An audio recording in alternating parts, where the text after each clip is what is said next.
Start.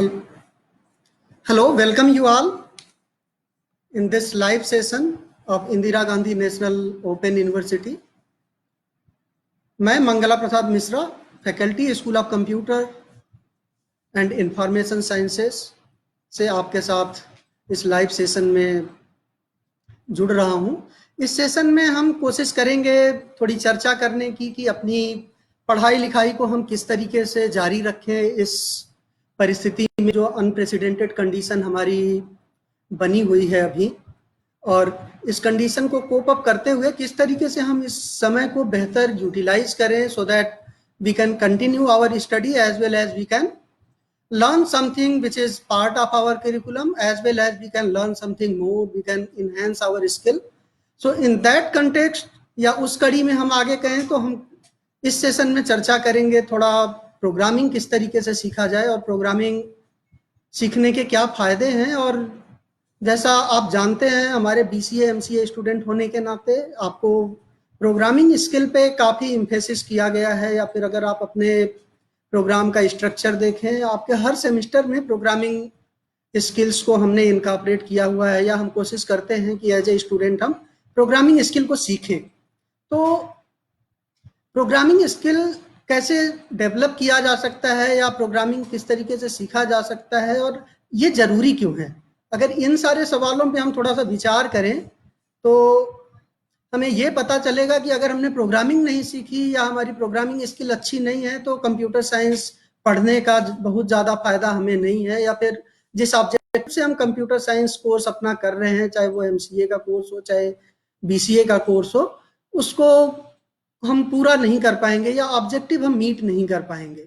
So in that context अगर हम बड़ा स्पेसिफिक फोकस होकर बात करें कि प्रोग्रामिंग है क्या, सबसे पहले तो अगर प्रोग्रामिंग हमें सीखनी है तो हमारे जहन में यह आना चाहिए कि प्रोग्रामिंग है क्या, और जब हम प्रोग्रामिंग के बारे में थोड़ा सा जान जाएं तब कहीं ना कहीं हमारा इंटरेस्ट डेवलप होगा कि अच्छा अगर हम ये अभी कर रहे थे तो ये पार्ट ऑफ प्रोग्रामिंग ही था। जैसे हम अपने डेली लाइफ में बहुत सारी चीज़ें देखते हैं, बहुत सारी प्रॉब्लम्स हमारी आती हैं जिनको हम टैकल करते हैं और कुछ ना कुछ स्टेप्स हम लेते हैं उनको सॉल्व करने के लिए। तो वो स्टेप्स क्या हैं? वो स्टेप्स हैं एक well defined process to solve the specific problem, चाहे जो भी प्रॉब्लम हो। जैसे अगर ये कहा जाए कि आपको रजिस्टर करना है स्पेसिफिक सेमेस्टर में, इवन एक बड़ा सिंपल एग्जांपल आप ले लीजिए, ये लाइव सेशन आप देख रहे हैं तो इस लाइव सेशन के लिए भी आपने क्या किया, आपने कुछ तैयारी की होगी, आपको ये इन्फॉर्मेशन मिली कि ये लाइव सेशन होने वाला है, आप हमसे जुड़ रहे हैं उससे, और उसके बाद आप कोशिश कर रहे हैं कि इस लाइव सेशन के थ्रू हम कुछ सीखें और उसको फिर कोशिश करें इनकॉर्पोरेट करने की, या फिर यहाँ जो डिस्कशन हो रहा है उस डिस्कशन के थ्रू कुछ लर्निंग प्रोसेस हो और इस लर्निंग प्रोसेस के थ्रू हम कोशिश करें कि जो हमारा कोर्स कंटेंट है उसको किस तरीके से और फर्दर परस्यू किया जाए और कहीं ना कहीं अपने आप को इस समय में मोटिवेट किया जाए और ऑनलाइन रिसोर्सेस को एक्सप्लोर करते हुए अपने लर्निंग प्रोसेस को अबाध तरीके से, अगर हम कहें कि कोई बाधा नहीं और कोई बहुत ज़्यादा हर्डल हमारे बीच में नहीं है, though we are sitting at home and we are following certain rules and regulation of the system, and it is part of our duty as a citizen to abide by those rules and regulation. So under that condition, how we can utilize the time maximum and we can learn something, that should be our objective. Now further again, if I define the programming process, as I said that in programming process we are trying to learn something that is having a well-defined step to solve the specific problem. Now that specific problem is for solving one specific context. So it may be there are several contexts, for that you have to solve several problems. Obviously, if we are as a student learning and we are trying to learn programming, we will be exposed to different kind of problem. We will be exposed to handle the problem in different situations. And if we are trying to develop solution for those specific problem in different context and situation, then we can say that we are trying to solve problem and we are doing programming.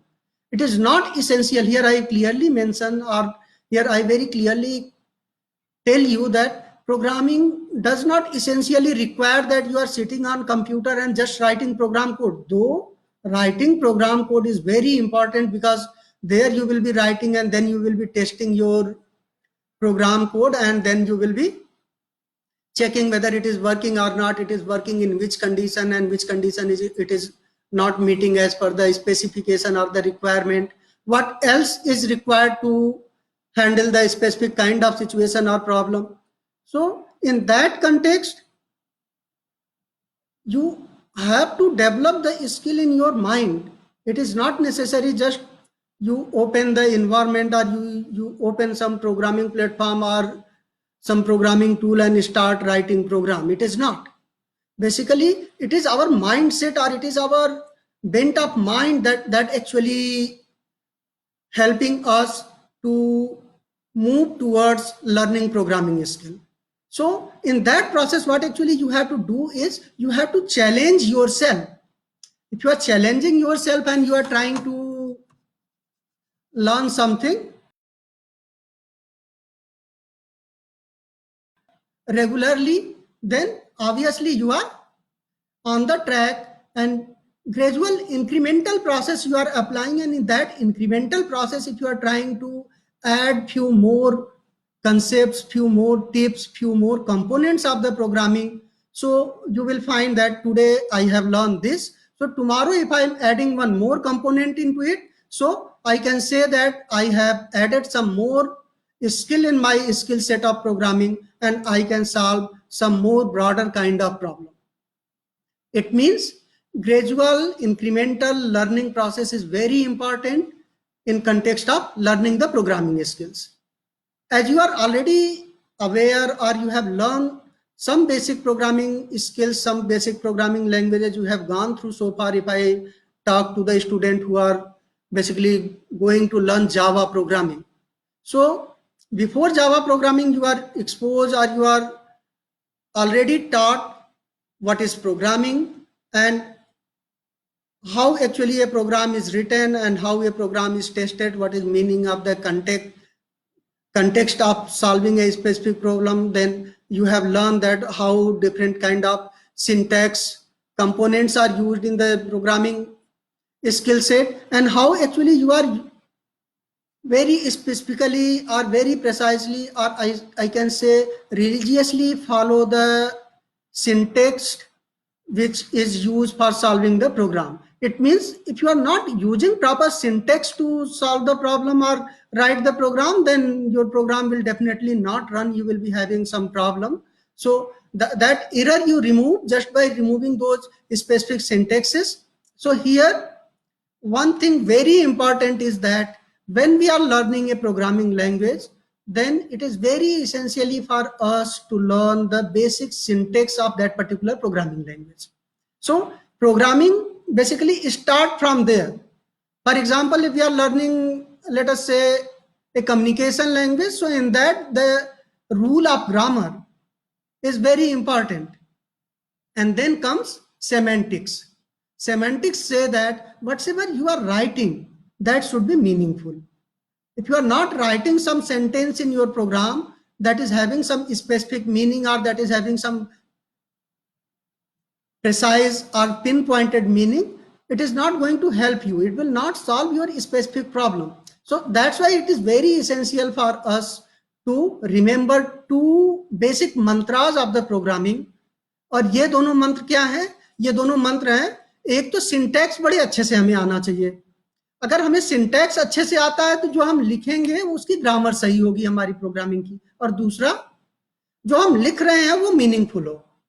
Meaningful का मतलब हम उसको programming language में या programming term में कहते हैं semantics सही हो. सो इस कंटेक्स्ट के साथ हम प्रोग्रामिंग सीखने की शुरुआत कर सकते हैं. और इसी कंटेक्स्ट में हम आगे अभी इस सेशन में जो डिस्कस करेंगे, इसी से जुड़े हुए कुछ एस्पेक्ट्स को हम कोशिश करेंगे एक्सप्लोर किया जाए. और उससे एक और चीज साथ साथ मैं कहता चलूं यहाँ पे कि आप अपने आप को सेल्फ मोटिवेटेड फील करें और आप कंटिन्यूअसली इस प्रोसेस में रहें कि आज अगर हमने थोड़ा सा कुछ सीखा तो उसमें कल जरूर हम थोड़ा सा इंक्रीमेंटल करेंगे, और उस इंक्रीमेंटल को आप पिछले से जब जोड़ के देखेंगे तो आप जरूर ये पाएंगे कि आपने कुछ और सीखा, कुछ और एडिशनल प्रोग्रामिंग स्किल्स आपको आ गई, आप और एक कॉम्प्लेक्स टाइप की प्रॉब्लम सॉल्व कर सकते हैं। और अगर हम अपने कोर्स कंटेंट की बात इसी के साथ साथ थोड़ा सा कहें, तो आप शुरुआत करें, आप अपने कोर्स मटेरियल को जब शुरू से ही लेंगे तो जो हमारा कोर्स मटेरियल है, हम एक तरीके से सेल्फ लर्निंग में ज़्यादा बिलीव करते हैं, इसीलिए हमारे लिए बहुत ज़्यादा हर्डल की सिचुएशन नहीं है, क्योंकि एज ए इग्नू स्टूडेंट हम हमेशा मेंटली तैयार रहते हैं कि हम खुद बड़ी मेहनत करेंगे, साथ साथ अपने पीयर ग्रुप को भी उसमें इनकॉर्पोरेट करेंगे, उनके साथ हम एक दूसरे का हाथ सहयोग करते हुए आगे बढ़ेंगे और लर्निंग प्रोसेस में एक दूसरे से आदान प्रदान करते हुए लर्निंग कंटेंट का या फिर कंसेप्ट का हम कुछ सीखने की कोशिश करेंगे।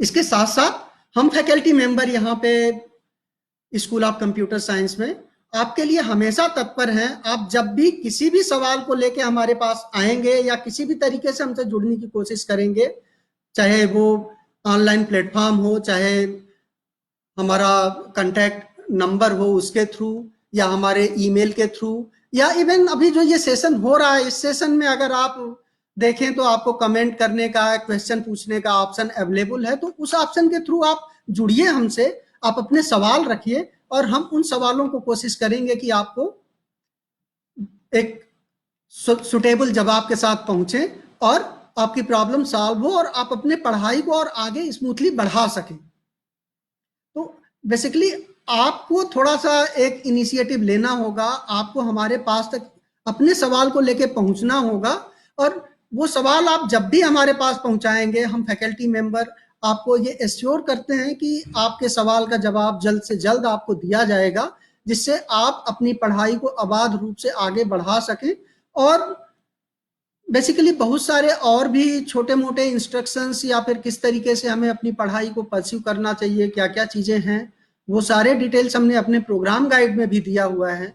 जो हमारे स्पेसिफिक प्रोग्राम्स की प्रोग्राम गाइड हैं, चाहे एमसीए की प्रोग्राम गाइड हो, चाहे बीसीए की हो, चाहे पीजीडीसीए की हो या सीआईटी की हो, तो उसको भी आप देखें। और उनमें हमने बहुत सारे अपने कंटैक्ट डिटेल्स दिए हुए हैं, उन कंटैक्ट डिटेल्स को आप फॉलो कर सकते हैं। And just by following those content details given in the specific program guide of MCA, BCA and CIT, you can contact to us through our email, through different other social media platforms. We are having Facebook page of our school, so on that also you can contact to us and we will be ready to assist you to the maximum extent possible. And what I personally see, there is no hurdle in pursuing your studies in this tough situation also, though you are sitting at your home, but with the help of the online platform, social media or our resources available online, you can use vast amount of resource available on our eGyan course. We are having lot of videos available on different topics. You go there, those videos are so specific and precise and clearly stating the different aspect of the learning in the different subject area. Some of those videos we have identified and we have communicated to you, and we have tried to communicate to you. It might have reached to you. If it has not reached to you, you can try to find it out using even social media sources, Facebook platform. There also we have posted those videos, so videos links, so from those links you can access those videos. And even from outside or external sources also we have identified some components of online learning or e-resources. Those resources also you explore, you try to learn. And if you are facing some difficulty, if some academic problem is there, you are not able to pursue that particular, or you are having some doubt, please contact to us, we will help you. So these are the basic requests from our side to pursue your course and be continuing in your study, so that you don't lose this precious time of your life, and try to utilize this particular time to the maximum extent possible, and you can learn and enhance your skill. In fact, take this particular time as an opportunity, enhance your skill, develop the capability, develop the competence that can be helpful in your further career shaping. So it is the better time to utilize, to learn the different things. And once again, I just return back to some academic content discussion. So here I have planned this particular session to discuss about object-oriented programming basics. So in that object-oriented programming basics, if we talk about, so the very first thing comes that if we are doing programming, so whether it is just a conceptual aspect that we have to learn, or there are some skill-oriented things that also we have to demonstrate. ये दो चीजें हमारे जहन में आएंगी कि सिर्फ concept पढ़ने से हमारा काम चल जाएगा, या फिर उस कंसेप्ट को किस तरह से यूटिलाइज किया जाए, कैसे अपने स्किल्स को डेवलप किया जाए, जिससे उन कंसेप्ट्स को अलग अलग प्रॉब्लम या अलग अलग कंटेक्स्ट में प्रॉब्लम को सॉल्व करने के लिए हम कैसे उसको यूज कर सकें। अगर इन दोनों एस्पेक्ट को एक साथ जोड़ के देखें आप, तो दो चीजें एक साथ चलेंगी, दोनों पैरेलल चलेंगी। एक, आप अपने कंसेप्ट को डेवलप करें, दूसरा, जब कोई कंसेप्ट आपने सीख लिया है तो उस कंसेप्ट को किस तरीके से आप छोटे छोटे प्रोग्राम लिख के उसको टेस्ट करेंगे, उसको इंप्लीमेंट करेंगे, और उसके लिए मटेरियल का भी, अपने जो इग्नू का मटेरियल है अवेलेबल, उसका हेल्प ले सकते हैं। अगर आपके पास प्रिंटेड मटेरियल अभी तक नहीं पहुंचा हुआ है, बिल्कुल किसी चिंता की बात नहीं, आप जो मटेरियल ई ज्ञान कोर्स पे अवेलेबल है, बार बार हम इसको रिपीट कर रहे हैं, जो मटेरियल हमारा ई ज्ञान कोर्स पे अवेलेबल है, उस मटेरियल को आप या तो सीधे ऑनलाइन एक्सेस कर सकते हैं, या फिर उसको डाउनलोड करके आप अपने मशीन पे, मीन्स लैपटॉप पे, कंप्यूटर पे, या फिर अपने मोबाइल पे रख लें और उस मटेरियल को एक्सप्लोर करते रहें, और उसको धीरे धीरे ग्रेजुअली, एक यूनिट का एक सेक्शन, थोड़ा टाइम मिला तो पढ़ लिया, आपने मन नहीं कर रहा है कोई बात नहीं, आप नहीं पढ़ें, लेकिन उस बीच में आप ये जरूर मनन करते रहें, सोचते रहें, जो मैंने पढ़ा हुआ है इसमें क्या क्या चीजें हमने सीखी, और क्या क्या ऐसा है जिसपे हमें अभी डाउट है, जो हम नहीं कर पा रहे हैं। तो उस डाउट को क्लियर करने का मैकेनिज्म जो हमने बताया, अपने दोस्तों से टच में रहें, इसी बहाने एक दूसरे को आप मोटिवेट करते रहेंगे और सीखने की स्पीड को और बढ़ा पाएंगे। अगर वो नहीं हो पाता है सॉल्व वहां पे, तो आप हमसे कांटेक्ट करें, हम बहुत ही कम समय में आपके सवाल का जवाब लेके आपके पास पहुंचेंगे। और जहां तक जावा प्रोग्रामिंग की बात है, जावा प्रोग्रामिंग में अगर आप अभी शुरुआत कर चुके हैं अपने पढ़ाई की, जावा प्रोग्रामिंग का कोर्स कोड जो है MCS 24 है। इस कोर्स में हमने बेसिक जावा प्रोग्रामिंग पढ़ने के लिए इस कोर्स को डेवलप किया हुआ है। इस कोर्स में आप देखें तो ये कोर्स 4 ब्लॉक का है। पहले ब्लॉक में हमने जो बेसिक प्रिंसिपल हैं ऑब्जेक्ट ओरिएंटेड प्रोग्रामिंग के, जावा प्रोग्रामिंग जो है ऑब्जेक्ट ओरिएंटेड प्रोग्रामिंग है। ऑब्जेक्ट ओरिएंटेड प्रोग्रामिंग मीन्स वो प्रोग्रामिंग अप्रोच जिसमें हम ऑब्जेक्ट ओरिएंटेड कंसेप्ट को यूज करते हैं। ऑब्जेक्ट ओरिएंटेड कंसेप्ट क्या है? ऑब्जेक्ट ओरिएंटेड कंसेप्ट वो कंसेप्ट है जिसमें हम किसी प्रॉब्लम को देखने के उस नजरिए से देखते हैं जिसमें हम जो प्रॉब्लम सॉल्विंग के हमारी इंटिटीज होती हैं उनको हम अलग अलग ऑब्जेक्ट के टर्म्स में देखते हैं। अब आप क्या है, तो हम यहाँ आपको ऑब्जेक्ट डिफाइन कर दें। ऑब्जेक्ट देखिए, अपने अराउंड जो हम देख रहे हैं सारी चीजें, कुछ भी जिसका फिजिकल या लॉजिकल एग्जिस्टेंस है हमारे अराउंड में, वो ऑब्जेक्ट है। तो जब किसी भी प्रॉब्लम को हम सॉल्व करते हैं तो हम क्या करते हैं? हम छोटे छोटे कंपोनेंट्स को जोड़ के ही तो एक सॉल्यूशन बनाते हैं। तो जो ऑब्जेक्ट ओरिएंटेड प्रोग्रामिंग कंसेप्ट में हम छोटे छोटे कंसेप्ट्स यूज करते हैं, those small components in this particular approach are object. So basic component of object oriented programming are object. Further I will tell that what actually object means and how we define object, and once one object is available to us, what we can think about that object or what we can take from that object to solve the specific problem. Now next comes that you have to go to basic constructs and you have to learn the basic constructs of programming. Basic constructs में क्या क्या चीजें आएंगी? There will be what are the different data types available in programming language. If you are using Java, what are those different data types and what is purpose of those different data types? For example, if you are going to use integer data type, then you very clearly know that if a variable I am declaring of integer type, then I will be storing some integer value, and that value will be of a certain range. So whenever we say certain range or the size of the data, then we very specifically look about that which data type we have to use. If there is a value which to be stored is of a smaller size that can be stored in a integer, then definitely we will be using integer data type. If you are going to use some variable in that expected value of that variable is going to be larger enough, then you will look for double. Similarly, if you are using some floating point value, then you will be using float.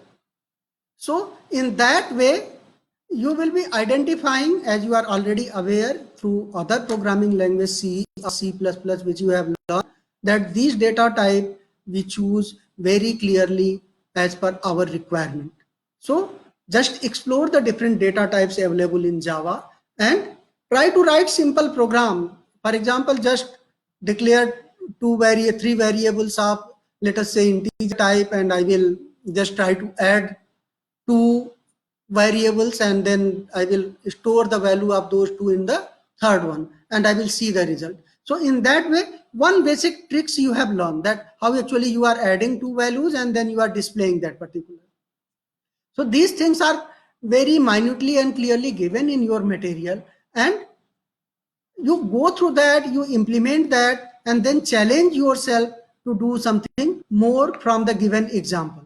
It means one example is talking about, let us say, to do only two activities. Once you have completed the two activities, then it is better to add one more activity in that and just expand the experiment and see how actually that particular experiment you can do. So in that way, you can do incremental learning, and subsequently, if you are learning Java, it is very essential for you to know that actually how Java is going to help you in your career prospects. Because Java is a programming language which is versatile, which is used for application development in several areas. To mention the few, I can say here that Java is used for developing let us say simple desktop application. Desktop application means, let us say you are writing one application to perform simple calculation activity. So you have a simple calculator and see how you can do. So you can take it as an exercise also. You develop a simple calculator using different variables and data types, see how actually you can do. And subsequently, not only desktop application, Java is used for developing web application. Desktop application, web application, larger and complex web application, that is enterprise application. If you see a very large enterprise application of the scale, let us say an application of capacity to address thousands of students to manage their assignment activity. So that is a larger application. Through online application, thousands of students are submitting their assignment, and their assignment is being identified on the basis of different course code, different program, and different streams or different centers. And then again, it is being circulated to different resource person to evaluate. And after evaluation, once again, it is going return back to the individual student on the basis of their performance with some comments, the marks obtained, or so many things. So this is one example of a large complex application. So such kind of application also can be developed using Java. Not only that, now many gaming application you see, the interface of those gaming application, the back-end implementation of those gaming application, all these things can be done with the help of Java programming. So the mobile application development is one of the major area where Java programming is extensively used, and that's why it is better to learn that particular and try to explore different kind of possibilities to make career in this particular area. In fact, Java is a potential technology which is having capacity to provide you the better career opportunity. If you are learning this particular, it is going to provide you confidence, provide you capability to shape your career in this computer science field and to make it forward. So it means this is the basic building block. ये अपने एक तरीके से आप जो है career बनाने की बात कर रहे हैं, उसमें नींव में पहली ईंट रखने जा रहे हैं आप. You think that just you are going to make your base very strong, so it is much better way to start your learning process by thinking or by keeping that particular broader objective. Basically, as a student, our goal should be very high. If you are having our goal very high and we are trying to achieve something big in our career pursuit, then it is essential for us to learn the basic concept along with that particular, to keep the dream that if I am learning this, I will add something more into it and I will try to make my career on the basis of these skills. No matter whatever hardship is coming, I will be able to overcome, I will be solve that specific problem if I have these basic skills with me, and those basic skills I can use.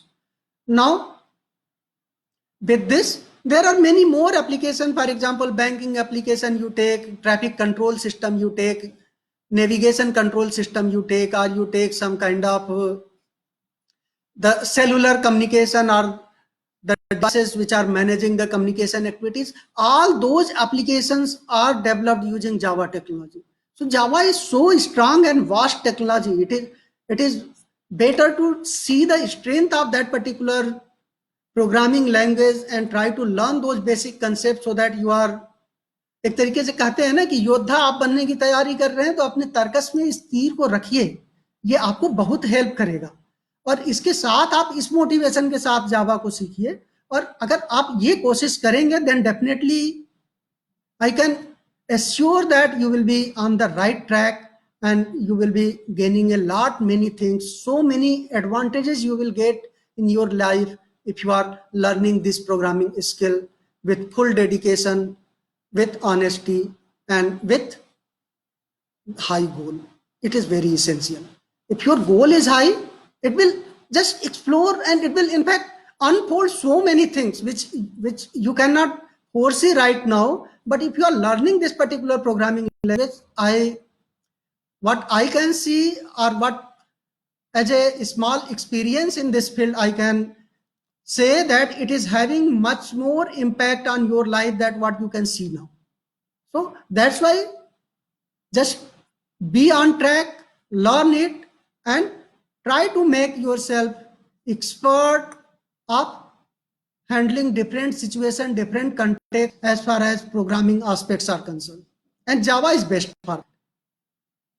Now, once again, let me return back to the basic concepts of the Java programming. As I said, if we are talking about object, so now it is very essential to have feeling of object once we are going to develop some object, or we are going to use some object in our program. Now, how I can feel object before I write that particular code to create that object. If I am in position to do that, then definitely we will be in position to think in terms of objects. And once we start thinking in terms of object, then our job is little easier when we are solving the specific problem. It means whenever a problem is there, then we have to think about that what are the different objects which I can create, and I can use those objects to solve my problem. Now, as I said, what object means? Object, anything which is around us, which is having any kind of physical or logical existence. So just after this class, try to identify the objects and try to list those objects on a paper. You will find so many objects around you, and those objects you are using for different activities. So once once you are using those different objects for your different activities, then definitely you can identify different object for your problem solving and you can use those object in your problem solving. अगर आप ये trick सीख लेंगे या आप ये महसूस करने लगेंगे कि जब भी हमारे पास कोई प्रॉब्लम है, कोई प्रोग्रामिंग की प्रॉब्लम आई है, उस प्रोग्रामिंग की प्रॉब्लम को हम थोड़ा इस नजरिए से देखें कि इस प्रोग्रामिंग की प्रॉब्लम में क्या क्या ऑब्जेक्ट्स हम आइडेंटिफाई कर सकते हैं, उन ऑब्जेक्ट्स को कैसे यूज कर सकते हैं, तो आपको बड़ा आसानी हो जाएगा अपने प्रोग्रामिंग प्रॉब्लम को सॉल्व करने में। इसके साथ साथ आपका ग्रेजुअली कॉन्फिडेंस डेवलप होता जाएगा। तो बेहतर है आज से ही हम उस तरीके की एक्सरसाइज शुरू करें। सबसे पहली एक्सरसाइज तो आप बहुत सारे ऑब्जेक्ट्स आइडेंटिफाई करें अपने अराउंड। और एक चीज और, it is very essential once you are identifying the objects, you try to just list the behavior of those objects. एक थोड़ा उसमें और जोड़ने की हम कोशिश करते हैं। एक तो ऑब्जेक्ट आइडेंटिफाई हमने कर लिया, उसका बिहेवियर अब हम उस ऑब्जेक्ट का थोड़ा सा लिखें कि क्या क्या बिहेवियर वो ऑब्जेक्ट दे रहा है या क्या क्या बिहेवियर उस ऑब्जेक्ट का है, और उसके साथ उसके एट्रीब्यूट्स क्या क्या हैं। एट्रीब्यूट्स और बिहेवियर क्या होते हैं, एक एग्जाम्पल हम लेते हैं। चलिए एक स्टूडेंट का एग्जाम्पल हम यहाँ लेते हैं। एक स्टूडेंट ऑब्जेक्ट है हमारे सामने, उसको हम थोड़ा सा कोशिश करते हैं समझने की कि एक स्टूडेंट ऑब्जेक्ट अगर हम ले रहे हैं तो एक स्टूडेंट ऑब्जेक्ट का मतलब एक स्टूडेंट है तो वो क्या करेगा, ऑब्वियस सी बात है उसके बहुत सारे बिहेवियर होंगे। उन बिहेवियर में वो किसी कोर्स में रजिस्टर करेगा, किसी कोर्स को परस्यू करेगा, क्लासेज अटेंड करेगा, असाइनमेंट दिया जाएगा उस असाइनमेंट्स को करेगा, असाइनमेंट सबमिट करने के बाद फिर कोई एक और ऑब्जेक्ट आ जाएगा। जैसे ही आप असाइनमेंट सबमिट कर रहे हैं तो असाइनमेंट इवेल्युएशन के लिए एक एक्सपर्ट आ जाएगा। तो अब आप देखें इस सिस्टम में ग्रेजुअली जब आप अपने पढ़ाई लिखाई से जुड़े हुए सिस्टम को देखें तो आप देखेंगे बहुत सारे ऑब्जेक्ट्स मिलकर इस पूरे एक्टिविटी को परफॉर्म कर रहे हैं। ये पूरी एक्टिविटी जो teaching and learning process की है, these whole activities is being performed with the help of different objects, and how these all objects are helping to each other, communicating to each other. It means once you are identifying some objects, so those objects will be communicating to each other.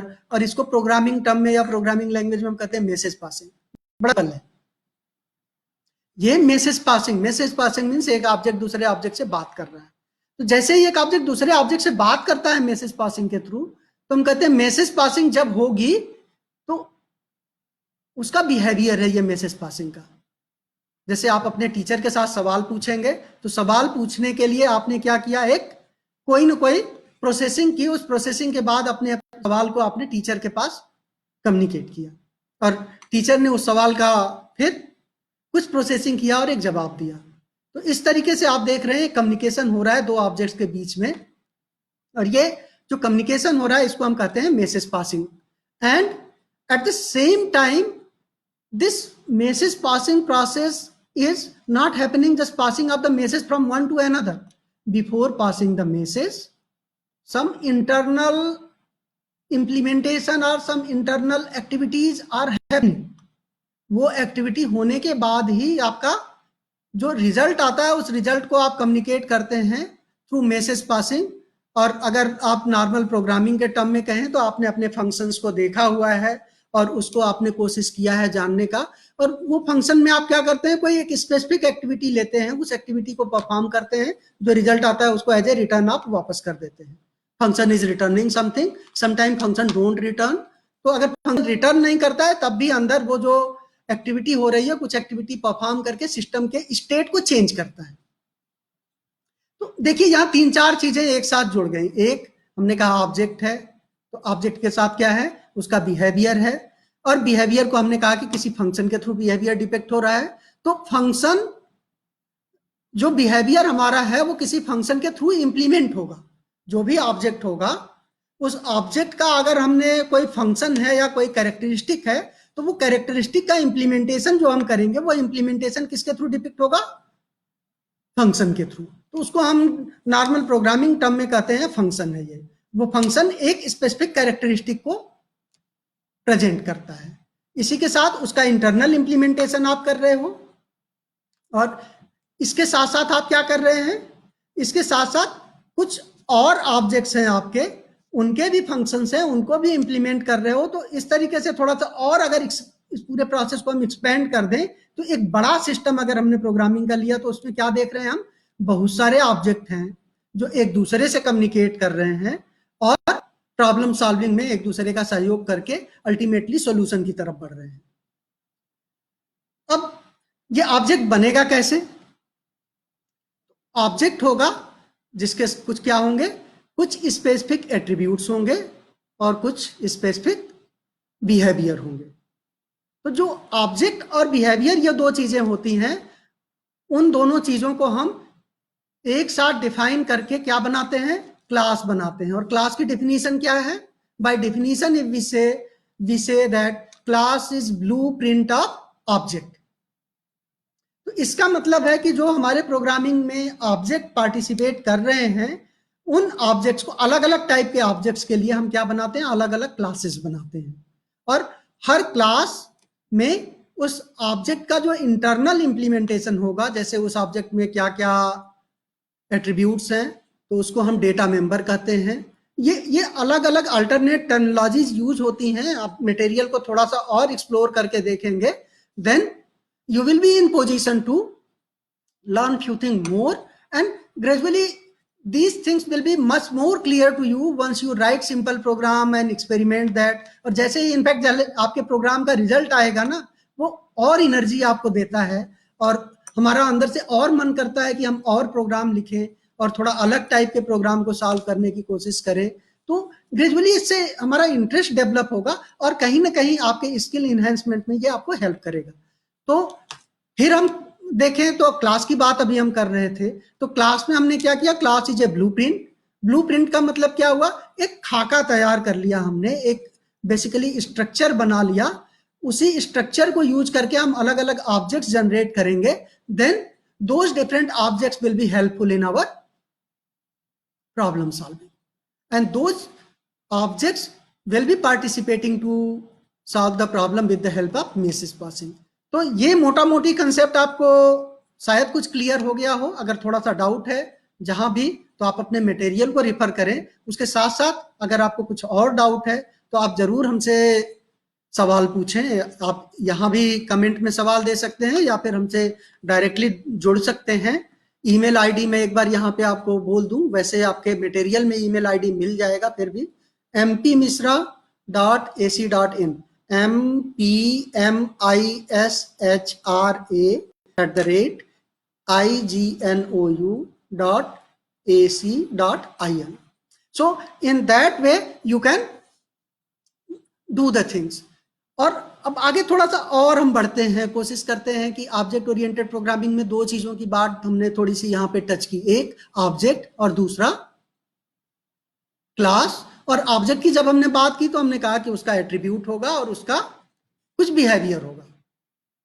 तो इन चीजों के साथ अगर आप अपना थोड़ा सा आगे का पढ़ाई और शुरू करते हैं तो जरूर आप आगे बढ़ पाएंगे। इसी के साथ साथ जब आप अपनी पढ़ाई को आगे बढ़ाएंगे तो आपको कुछ बेसिक प्रिंसिपल्स जो ऑब्जेक्ट ओरिएंटेड प्रोग्रामिंग के हैं, और वो बेसिक प्रिंसिपल बहुत ही जरूरी है हमारे लिए जानने के, क्योंकि जब हम ऑब्जेक्ट ओरिएंटेड प्रोग्रामिंग को थोड़ा सा जीने की कोशिश करते हैं, in fact if I express my personal view here, I see object oriented programming as a way of life. It is as simple as that. हम जैसे जीते हैं, जैसे करते हैं, जिस तरीके से अंदर से हमारी सोच होती है, जिस तरीके से हम लोगों के साथ इंटरेक्ट करते हैं, जिस तरीके से हमारा लोगों के साथ बिहेवियर होता है, अगर उसको एग्जैक्टली हम प्रोग्रामिंग लैंग्वेज के टर्म में लिखने की कोशिश करें तो हम कहेंगे ये ऑब्जेक्ट ओरिएंटेड प्रोग्रामिंग अप्रोच है या ऑब्जेक्ट ओरिएंटेड पैराडाइम है। तो उसमें क्या आता है भाई, एक चीज और आती है जो बड़ी जरूरी है, हम सारी चीजें सबके साथ शेयर नहीं करते। हम चुनते हैं कुछ लोगों को जिनके साथ सब कुछ अपना शेयर करना चाहते हैं, कुछ लोगों के साथ हम बड़े सिक्रेसी में काम करना चाहते हैं, सिर्फ वही शेयर करना चाहते हैं जितना जरूरी हो। कुछ लोगों के साथ हम कुछ शेयर करना चाहते हैं, कुछ नहीं शेयर करना चाहते हैं।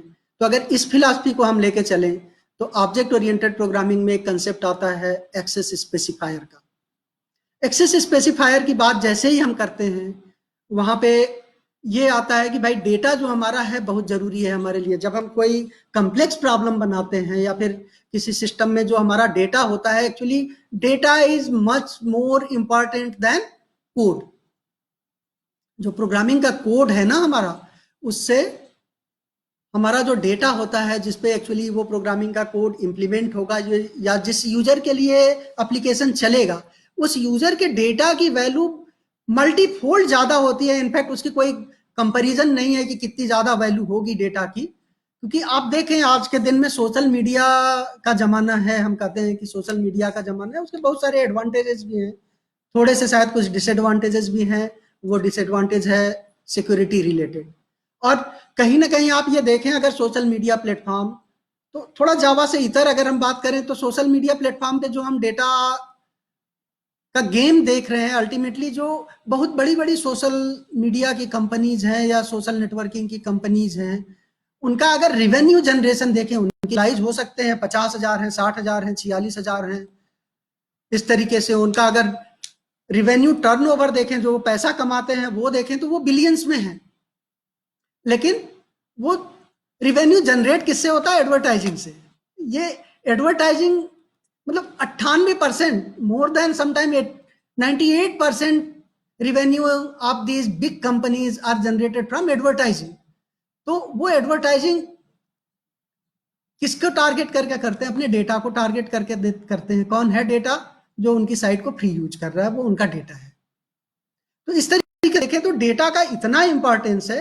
तो ऑब्जेक्ट ओरिएंटेड प्रोग्रामिंग में अगर हम बात करें, तो डेटा को सबसे ज्यादा इंपॉर्टेंस दिया गया है। इस टर्म में अगर हम कहें तो कंसेप्ट आता है जो बड़ा ही इंपॉर्टेंट कंसेप्ट है, डेटा हाइडिंग का। Data hiding means you are hiding your data. अब सवाल उठेगा कि जब आप अपना डेटा हाइड कर दे रहे हैं और बाहर वाला एक्सेस करना चाहे तो कैसे करेगा? उसको एक्सेस स्पेसिफायर के थ्रू आप बाहर परमिशन देते हैं कुछ लेवल तक। और वो एक्सेस स्पेसिफायर बेसिकली 3 टाइप के एक्सेस स्पेसिफायर यूज होते हैं। मटेरियल में थोड़ा और आप पढ़िएगा, यहां मैं मेंशन कर दूं। पब्लिक, पब्लिक का मतलब है जो डेटा है वो किसी को भी आप मीन्स कोई भी ऑब्जेक्ट, किसी भी क्लास का ऑब्जेक्ट हो, वो उसको एक्सेस कर सकता है। और दूसरा है प्राइवेट। प्राइवेट का मतलब सिर्फ उसी क्लास के अंदर ही वो एक्सेसिबल होगा, outside of the class it will not be accessible. And then third come protected. Protected को थोड़ा अगर इस तरीके से हम समझें कि एक कंसेप्ट है आपके ऑब्जेक्ट ओरिएंटेड प्रोग्रामिंग में, या बेसिक प्रिंसिपल है जिसको आप अभी पढ़ेंगे। इस सेशन में हम ज्यादा उसके बारे में डिस्कस नहीं करेंगे। इनहेरिटेंस का, इनहेरिटेंस का कंसेप्ट कहता है कि अगर हमने कुछ कोड बना लिया है और अगर हमें कुछ और आगे कोड बनाना है, तो कैसे इस कोड को आगे हम इनहेंस कर सकते हैं, या किस इस कोड को यूज करके इसको बेस बना के और आगे उस पर कोड डेवलप करके कैसे हम आगे बढ़ा सकते हैं। So in that way in that way the concept of inheritance says that code reusability। जो कोड एग्जिस्ट कर रहा है उस कोड को बेस बना के और उस पर कुछ और कोड लिख के कैसे हम अपने एग्जिस्टिंग सिस्टम को और बड़ा बना सकते हैं, उसमें और फीचर्स हम कैसे ऐड कर सकते हैं, ये मोटा मोटी इनहेरिटेंस की फिलॉसफी है। The basic principle of inheritance is that if some code is already existing, how to use that particular code to expand the system capability, to add some more functionality in the system in addition to the existing capability and functionality of the system। तो जब code reusability बात आती है, तो मान लीजिए अगर आपने कुछ डेटा लिया हुआ है, there is a base class और there is a class in that you have defined some variable private, so that is for that class only. If something public, it is for everybody. But if you want that one class is there and this class will be used as a base class, या जिसको parent class भी कहते हैं, base class की तरह उसको use करके हम एक दूसरी क्लास डिराइव क्लास बनाएंगे। डिराइव क्लास या चाइल्ड क्लास। इनहेरिटेंस में बेसिकली जब आप देखें तो हायरार्की होती है। Hierarchy means there is a base class, just using that particular base class you are deriving some child class। So the data of the base class, if you want to permit to be accessed by the derived class, then you use the specifier that is protected। तो ये 3 बड़ा simple सा है, इसको आप याद रखें। और ये 3 इनफैक्ट एक तरीके से आप अगर कहें कि आपके ऑब्जेक्ट ओरिएंटेड प्रोग्रामिंग में 4 अलग अलग इंपॉर्टेंट पिलर्स हैं जिन पे टिका हुआ है, तो ये एक्सेसिबिलिटी के रूल्स एक पिलर की तरह काम करते हैं, क्योंकि डेटा को आउटमोस्ट इंपॉर्टेंस दिया गया है और डेटा को किस तरीके से एक्सेस आपको बाहर देना है उसके लिए आपको ये अलग अलग स्पेसिफायर्स यूज करने चाहिए. At the same time, if I say one more thing here, that once you are in the process of developing your program, so develop a practice that whenever you will develop your program, you will try to use two type of methods, that is setter and getter methods. आपके material में इस method के बारे में थोड़ी सी चर्चा की हुई है, आप उस मेथड्स को भी देखें and then you try to learn the techniques or the basic habit, I will say, not technique, basic habit, that how actually you are protecting your data. Through setter and getter method also you can learn so many things, that how actually data handling is done in object oriented approach, or specifically in Java. Now setter getter method you see, but at the same time, whenever we are creating an object, one more question arise here कि जब हमारा object बना, when we are just creating the object means what, instance of the class. जब उस class type का instance या variable कह लें, क्लास टाइप का वेरिएबल, तो एक अपना खुद का टाइप बनाया. Class is nothing. जैसे आप इंटीजर टाइप कर रहे हैं, इंटीजर टाइप में कुछ बेसिक ऑपरेशन आप करते हैं, अरिथमेटिकल ऑपरेशन उस पर हो सकते हैं. इसी तरीके से जब आप अपनी क्लास बना रहे हैं तो वो एक टाइप है, उसमें ऑपरेशन क्या कर सकते हैं आप, वो ऑपरेशन कर सकते हैं जो आपने खुद डिफाइन किया है अपने मेथड के टर्म में. इट मींस जब आप कोई क्लास बना रहे हैं, उस क्लास में आपने वेरिएबल्स डिक्लेयर किए जिसको डेटा मेंबर आपका नाम आप दे रहे हैं, और कुछ मेथड्स आपने बनाए, जो मेथड्स जो ऑब्जेक्ट्स आपके क्रिएट होंगे उस क्लास को यूज करते हुए उन ऑब्जेक्ट की कैरेक्टरिस्टिक को डिस्प्ले करेगा या डिपिक्ट करेगा. So in that way you can use that particular concept. Similarly, one more thing here, that जब आपका ऑब्जेक्ट बनता है तो उस ऑब्जेक्ट में इनिशियल जो डेटा मेंबर आपके हैं उनकी वैल्यू क्या हो. ये एक बहुत ही वैलिड सवाल है और बहुत ही जरूरी सवाल है. इस सवाल में फिर से मैं इसको एक बार थोड़ा सा रिपीट करूं यहाँ पे, कि जब हमने कोई ऑब्जेक्ट बनाया, कोई इंस्टेंस बनाया उस क्लास का, इंस्टेंस आप जैसे इंटीजर टाइप का वेरिएबल डिक्लेयर करते हैं, ऐसे ही क्लास टाइप का वेरिएबल डिक्लेयर करेंगे. वो वेरिएबल क्या होगा, आपका ऑब्जेक्ट होगा. जब आपने ऑब्जेक्ट बनाया तो उस ऑब्जेक्ट को आपने बनाते समय क्या ये सोचा कि जो उस ऑब्जेक्ट में डेटा मेंबर है, उन डेटा मेंबर की वैल्यू क्या होगी शुरू में. वो शायद बहुत जरूरी है सोचना हमारे लिए, कि जैसे ही मान लीजिए हम एक प्रैक्टिकल एग्जांपल लें, जैसे ही मान लीजिए एक स्टूडेंट ने रजिस्टर किया, स्टूडेंट एग्जांपल हम पहले भी अभी डिस्कस किए थे, स्टूडेंट ने रजिस्टर किया, तो वो स्टूडेंट रजिस्टर करेगा तो उसके साथ साथ क्या होगा, उसके कुछ डेटा मेंबर्स हमने डिफाइन किए, जैसे स्टूडेंट का नाम हो गया, उसका रोल नंबर हो गया, उसका एड्रेस हो गया, उसका सेक्स हो गया, और हो सकता है उसका मोबाइल नंबर हो या फिर कुछ और रिलेटेड डिटेल्स हो. उसको एक रीजनल सेंटर से एसोसिएट किया जाएगा. इग्नू के कंटेक्स्ट में अगर बात करें तो एक स्टडी सेंटर से एसोसिएट किया जाएगा. तो ये सारी चीजें क्या हो गई, उस स्टूडेंट से रिलेटेड डेटा मेंबर हो गए. इन डेटा मेंबर की कुछ वैल्यू होगी.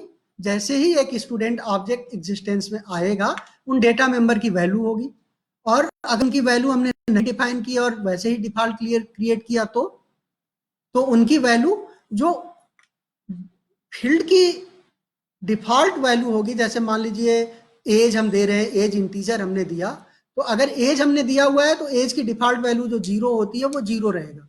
लेकिन कोई ऑब्जेक्ट आप ऐसा तो नहीं क्रिएट करेंगे कि जिसमें डिफॉल्ट वैल्यूज रहे, उसमें क्या देंगे आप, रियल वैल्यू देंगे उस ऑब्जेक्ट की.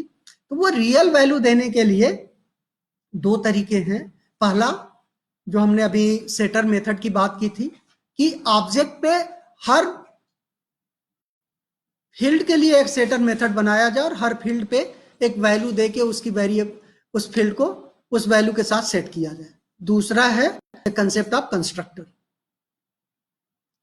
The concept of constructor is also very important, क्योंकि जैसे ही हम कोई ऑब्जेक्ट का इंस्टेंस बनाने की बात करते हैं, कंस्ट्रक्टर का कंसेप्ट यहाँ पे आता है. और ये कंस्ट्रक्टर अगर डिफॉल्ट कंस्ट्रक्टर है तो ऑब्जेक्ट तो हमारा बनेगा, लेकिन उसमें जो भी फील्ड्स हैं हमारे, फील्ड्स मीन्स जो डेटा मेंबर हैं उस ऑब्जेक्ट में, वो सारे के सारे डेटा मेंबर की वैल्यू क्या होगी, डिफॉल्ट वैल्यू होगी उस डेटा टाइप की। और अगर हम वो नहीं चाहते तो हम कंस्ट्रक्टर अपना डिफाइन कर सकते हैं।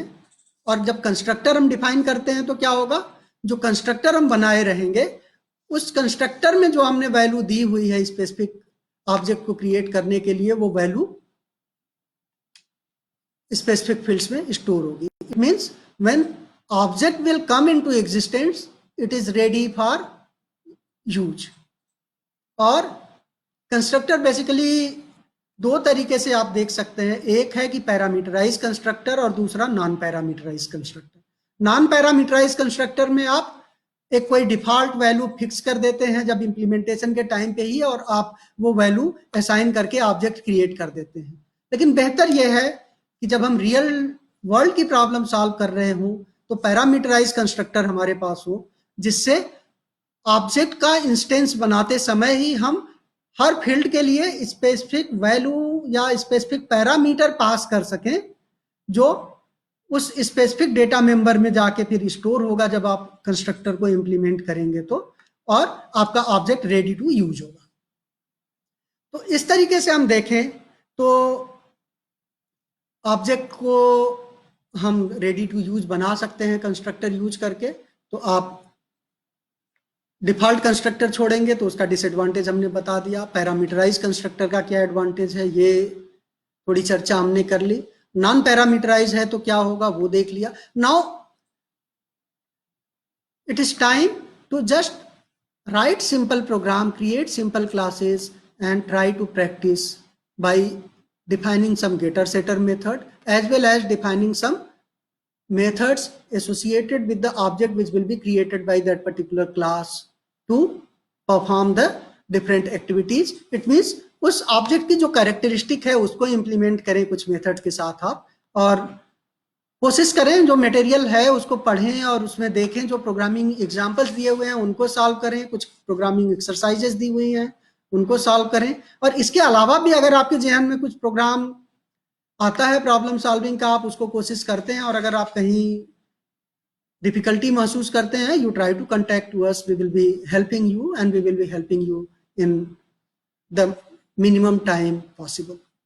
So with this I conclude this session here. I hope you enjoyed this session. Thank you very much for your patient listening.